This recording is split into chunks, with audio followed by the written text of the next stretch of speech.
Hello, everybody. Welcome to Choices, Finding Your Joy. I am here today with just a fantastic, amazing friend of mine. I have with us today Donna Seebo. She has been in broadcasting and television for years. She's an author. She does so many things. You're going to have so much fun with Donna today. And today we're going to be talking about the process of psychic exploration and our development. We are going to have so much fun. Oh, yes. First off, Donna, welcome. Thank you. I'm so happy to have you here. Well, it's such a joy. It's always wonderful to be able to interact with a fellow broadcaster because that's how we became introduced. It is. Yes, it is. through radio programming, and look at you now, you're on television. It's marvelous. It's so fun. Yes, it is. Yes, it is. Well, share with everyone a little bit of your background and I'd be what delighted. brought you up to where we're at. Well, let's see. I won't start back when I was 5, so we'll just make that simple. But seriously, I have followed a very unique life path. It wasn't something that I really ever thought was going to bring me into television and to radio and to public speaking and to authoring books.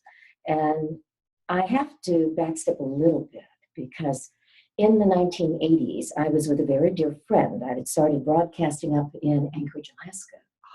And when I started broadcasting there, I developed a friendship with a producer. Her name is Norma Heron, and she is not with us anymore.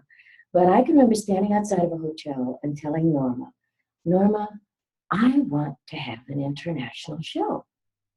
And Norma looked at me and she said, Donna, the internet is just starting up. It is going to be the thing of the future. But she said, it's so expensive right now. You just can't do it. And I said, okay. But she said, you're going to do it one day. So here I am, many years later, with my own international radio network. And, the expansion because of technology, of being able to reach people like what you're doing through your television show. I've been involved in television and radio, to directly answer your question, since the late 1970s. And believe me, it has changed tremendously. And I think the wonder of it is that you're able to reach today via the internet, just as you are, anybody in the world. Yeah. And I delight because I interview well over 300 people a year.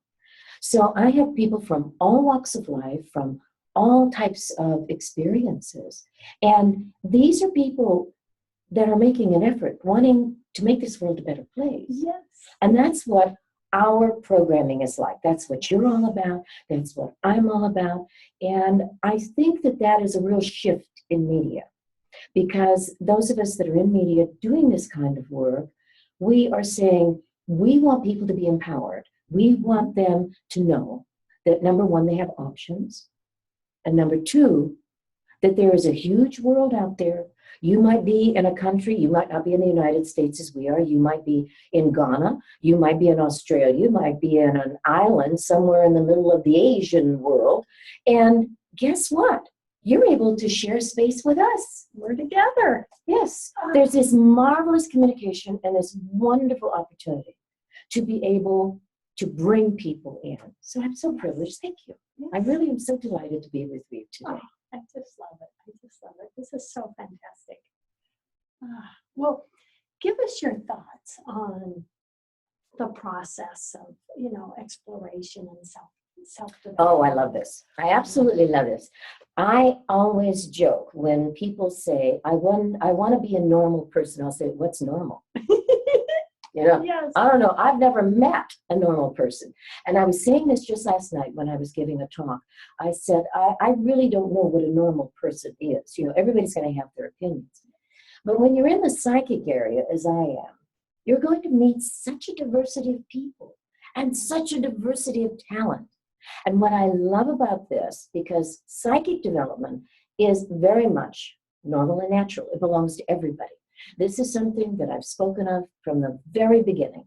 I said, if I could not, as a psychic, enable people to understand their own power, then I didn't want anything to do with it. I could care less about, quote unquote, the fortune tellers or anybody else. It is, how do you empower someone so that they know that their life has value, number one. But number two, how are you going to use it? What are you going to do with it? Because it's not necessarily a tangible. You've got it, it's built into you, and it's part of your survival kit. So when I started, I had the good fortune of a wonderful mentor. Her name was Gloria, and she was an astrologer. And Gloria was a very, very skilled astrologer.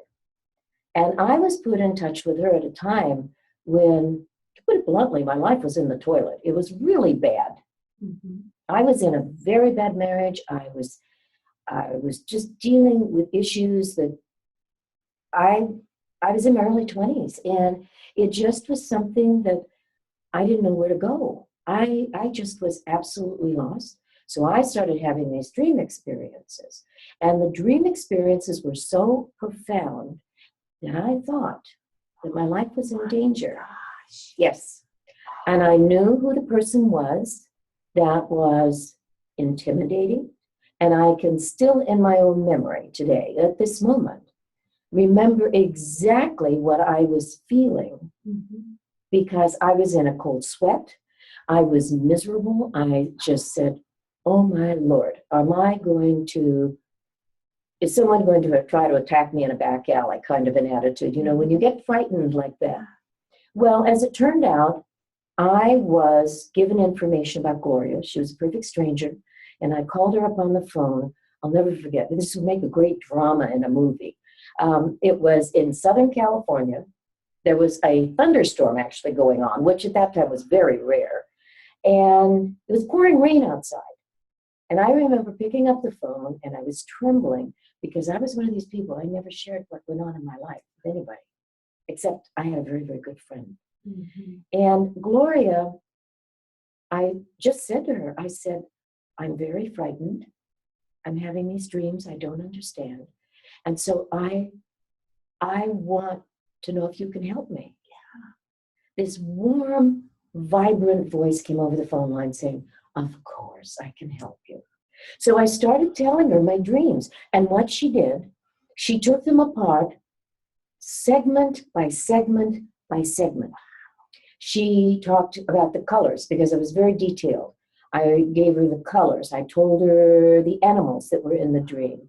I told her what the environment was like, what I was experiencing. And she said, my dear, you have absolutely nothing to fear. What's happening is that you're crossing over into a brand new territory of your life. Oh my gosh. When she said that to me, all of that fear went away. It was gone. It wasn't there anymore. And so that was the beginning. I honestly don't remember the first time I met her, but I was at that woman's kitchen table. That's where she taught me. I was at her kitchen table, I don't know how many times a week, every week. I would drive, and at the time, Southern California traffic's terrible.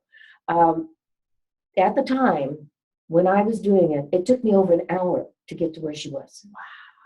So I would commute over an hour during a working week to spend time with her, and then on the weekends. Oh my gosh. Now, this woman introduced me to all kinds of things. Now, the reason I'm sharing this with you and your audience is because we never know what is going to bring us in contact with what environment, with what book. And one of the first things that Gloria said to me, she said, they're coming out with publications that are talking about the psychic area and the scientific research. She said, I want you to read any and every book that you can get on Edgar Cayce, on anyone that is involved in the psychic area, Ruth Montgomery, Jean Dixon, and some of you listening to this, you may not recognize any of these names, but if you're interested in the psychic environment, if you do your research, you Google these people and you're going to find out about who they are. And they were quite significant. They were the pioneers in communication with this. There's a wonderful healer, Olga Worrell. Amazing the scientific discoveries that they had with her. She transmitted energy over thousands of miles. They recorded it. Okay, they recorded this. And what do we have today? They're still saying, nah, this isn't possible. They were recording this stuff way back when. It was real. It was not, not makeshift. So I then was introduced by Gloria to reading, read your materials. And so there was a book club that I joined that specifically had scientific information and materials. And I was getting on a regular basis. I don't have them anymore because I made the mistake of loaning them to someone, and they're still in that person's library floating around somewhere. But seriously, it was the reading and then interacting with her, and then she introduced me to a spiritualist church. And I got to know Reverend Humble. And this Reverend Humble was like 6 foot tall. He was a farm boy from Illinois, and he was a straight shooter. You couldn't call him this guy. He was even called into court cases to testify about certain things. So Reverend Humble, he was a straight shooter. And at that time, I was, I guess you call shy. I wouldn't say very much. And believe it or not, that's true. And,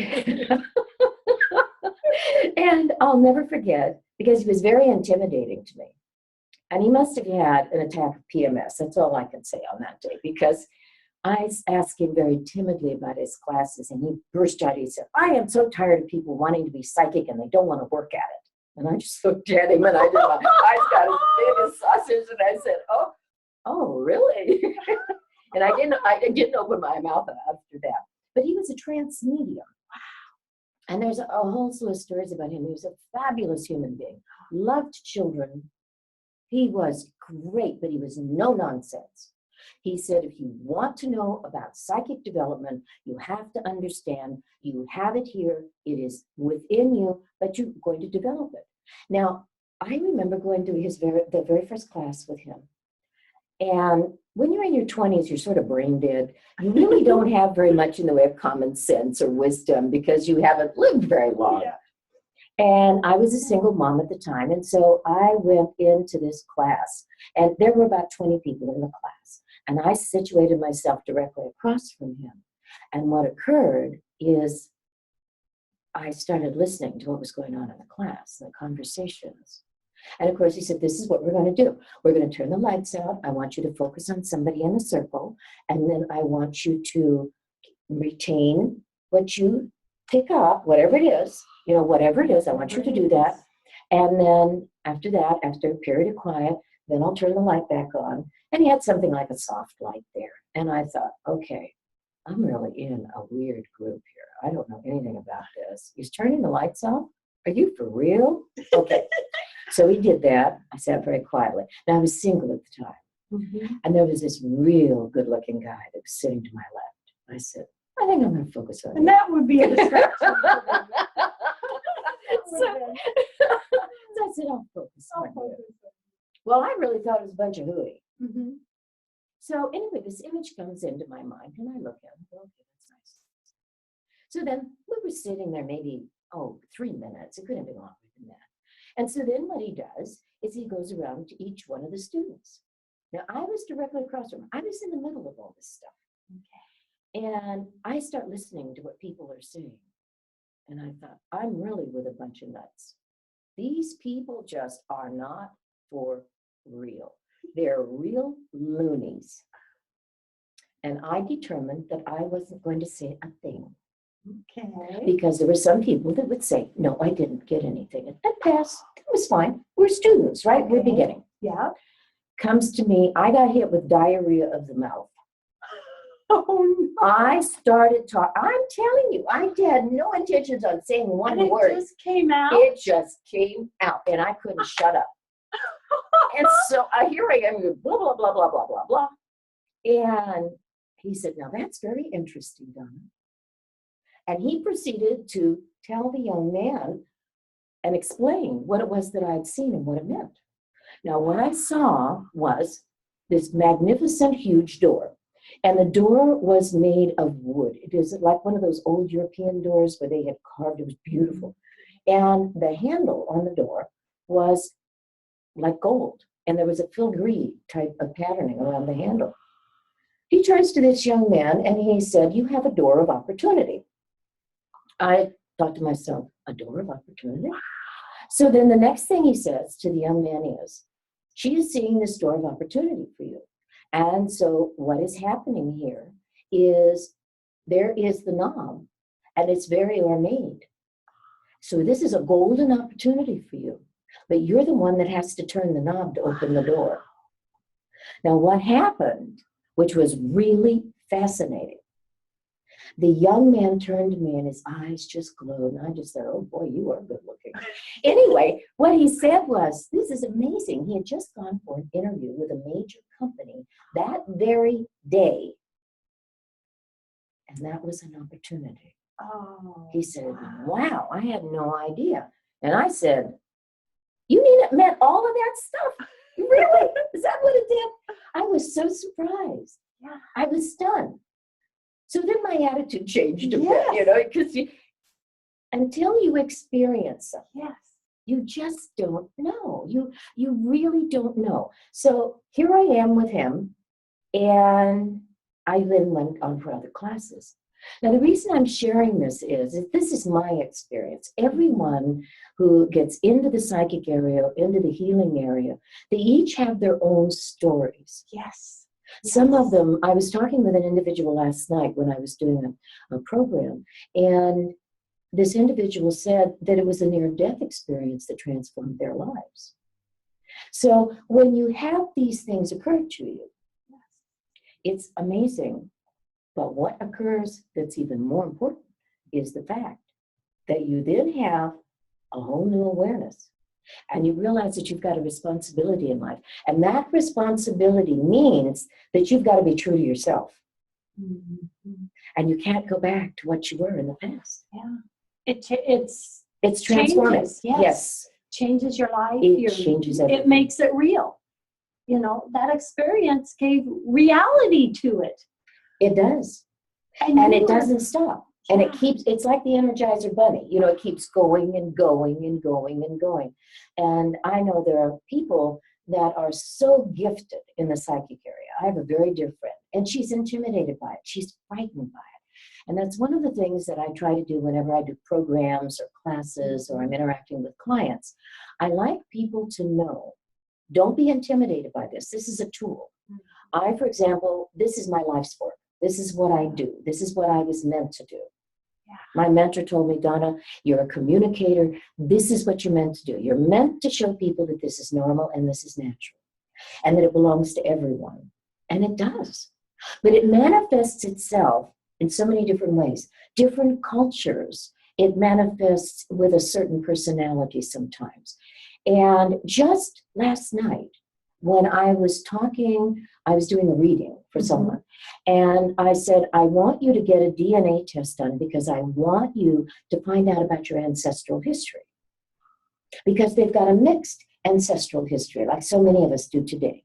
It's mixed. It is, maybe they've got Japanese, or they've got German, or they've got African, or, you know, whatever. We're, most of us Heinz 57s. I know I am. Yes. So sometimes there's that genetic ancestry that is brought forward. Yeah. And I said, it will answer a lot of the questions that you have about yourself. And I would encourage any of you watching this to be aware, to explore yourselves. Be interested in who you are and in your family lineage, and be curious. Be willing to read, be willing to explore, and find those modalities that you're comfortable with. You are very much involved in the area of healing. This has been something for you that is a passion. And with that, the intuition often comes in. Yes. You know, there's stuff about the left brain and the right brain, and there are some that are brain dead, but that's beside the point. You know, they work together. They do. They're meant to work together. You don't have to be an extreme, either or. Yes. They work together. Yes. It's very important. Yes. And I know myself with Reiki, energy healing, and then other modalities I've learned. I mean, there is the scientifics backing it up. Yes. It is. But yet, it is spiritual. It is energetic. It is. Very you have much to have so. faith, you know. But it is. Both areas, both sides are there.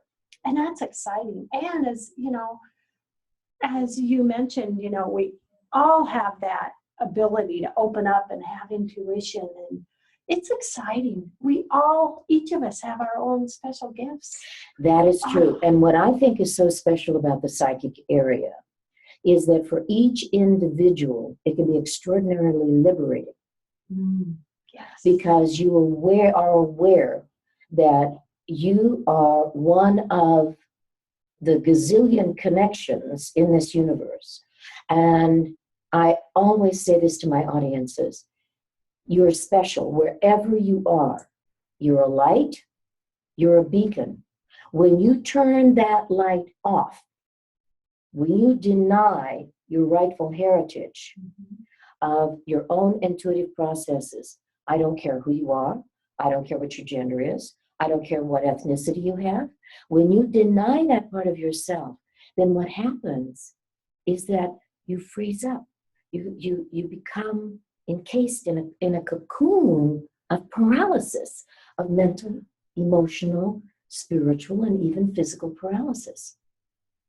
So when you allow your own harmonic to flow, then, and you learn to trust the intuition, you learn to recognize how it works within you, then what happens, you're free. No matter what your environment is, you're free. And that is priceless. Nobody can ever take that from you, ever. Yeah. They can never take it from you. That is priceless. It is priceless. And what it can open up. Oh, it's phenomenal. Oh my gosh, just to think about that. When someone, we often hear about, let me digress for just a minute. We often hear about how we're supposed to invest in ourselves. We don't think twice about taking college courses or becoming educated in a way that enables us to go out and to be a productive part of our society, wherever we are. And we should learn about integrity and honesty and all of these things. But when you add the intuitive side, when you bring that into the package, there is a harmonic that is so great. It is amazing to watch at work. It is really amazing to watch it work. And what I find so incredible is, for example, through my show, just like, you are a fellow broadcaster, you interact with people whose experiences are different from theirs. And when they talk about their experiences, they're giving you a gift. They're giving you a gift of a perception that may be unlike a perception that you've ever had before. Yes. Because you didn't have their experience and you didn't have their knowledge. So guess what? Your world has expanded. You are not unlike a physician that discovers by telling his patient, take a vitamin T pill and you're going to feel a lot better. This is what it's like. Yes. You never stop learning. You never stop growing. It hasn't quite gotten to a point where it prevents wrinkles, but it really. But we'll just put that out there. That's right. We're going to put that out there. That's the demand. But seriously, it is something that makes you aware that life really is exciting.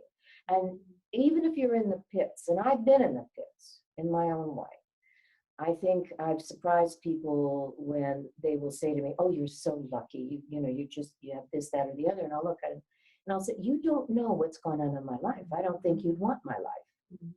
And somebody would say, really? You got to write a book. Well, I'm getting around to that. But anyway, it's something that takes away, I think, at least it has for me, when I hear people's stories saying, oh, I wish I could be them. There was a story that I shared in one of my programs about a month ago. And in the sharing of the story, after I finished, and this person had gone through really, really bad stuff, very bad stuff. But they had had an awakening, I'll use that term, to something greater than themselves, which liberated them. And someone came up to me afterwards and said, oh, I wish I could have happened to me what happened to this person. And I said, oh, no, you don't. You don't want to ever, I want you to take that back in your thought. You don't ever want to go what this person went through. You don't. You can have your own awakening in your own way. And that is what we need to remember. You don't have to drag yourself through the mud in life. You can be a willing student and be open, and you can learn from other people. You don't need to go through hell to have a transformation. And so often, Paula, what I find is that people have transformations often in a very gentle way. It comes over a period of time. And it's still happening with me. There are many things that are going on in my life, and in your life, the same thing is happening. And that's what transformations are all about. Yeah. And isn't that beautiful? Because it's continual. Yes. So your personal development coming full circle never stops. And believe me, that's a good thing. Yes. You want to know that you have something to look forward to. Yes. When you read about a woman that is in her 90s climbing mountains, you go, yes, that's a good thing. Yes. Because she's not giving up on life. She's in her 90s. Yeah. I've done interviews with people in their 90s. They're making movies. They're writing books. They're doing things. They're amazing. They are fabulous. Yeah. See, so we've got a whole new shift that's moving forward. So exciting. So, oh, Donna, you are such a delight. We are close to saying goodbye. I would love you to mention your books. Oh, I'd love if you to. would, before we say Yes. goodbye to everyone. I have 2 award-winning children's books, and I'll put them both up. And you can go to my website, delphiinternational.com. You'll find out, you can see all of the art in the books there. The Magic Hat is the latest one, and it's a story about healing, love, and the magic of storytelling. And then God's Kiss is a multicultural, non-denominational type of book. And it is about a little boy's dream journey that takes him into a valley with children and animals from all over the world. And they have a wonderful experience. We adults aren't invited, except when we read the book. And it's magical, and children around the world have really loved it. You can get it on Amazon, and you can find out about my show. Just go to my website, delphiinternational.com, also seebo'sclassics.com. And you can get in touch with me if you're interested in any of the materials that I have there. But Paula, it's been a delight. Thank you. It's a pleasure. It has been It's wonderful. an honor. You do so much for so many. I'm so grateful. I'm so happy to have you on the show today. Oh, it's been a joy. And to everyone, thank you so much. Love, hugs, and blessings. Ditto. Yeah. Bye. Bye.